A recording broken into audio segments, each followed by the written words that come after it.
We're going to still hunt this logging road. We got some history here. We killed a couple bears on here. I shot one with my bow about 3 years ago, a couple hundred yards down the road here. We're going to wait a little while, let the sun and the thermals get going a little bit.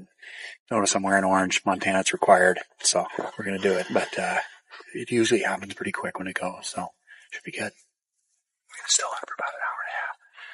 Big chocolate bear on the same road we're on. It's feeding towards us. Unless the wind goes bad, we should be getting in on it. Big bear.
Well, this guy's the best bear guide in the history of the planet. It's a little lights out Louie over there. Oh man, this is Nice the shot. third time I've been on this road.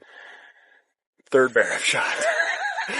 Oh man, beautiful bear, huh? Oh, Big old chocolate. they don't get prettier. Yeah. That's the kind of bear that most of these guys dream of. First, I think you're getting too sloppy. First shot at an animal I've ever taken with this bow. I don't even have my peep tied in. I just got to shoot good. And I went, you know what? We're taking the bow. Great stock. Load up fast. That's a lot of bear laying there.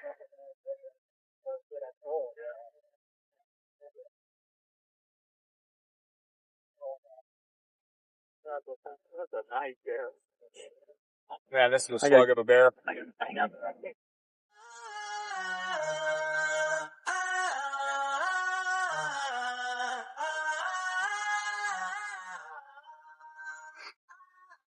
Well, here's the culmination of one afternoon of hunting here in Montana. When you pick the right time, we make this a yearly trip, and we wait till it gets nice and green. And sometimes when it pops, the bears they're just on these roads. And tonight was one of those nights. This dude was first thing we spotted. Jared spotted him actually, clean through him, and he was dead in 3 jumps. And just a great big old bear and fun evening. So can't ask for more than that.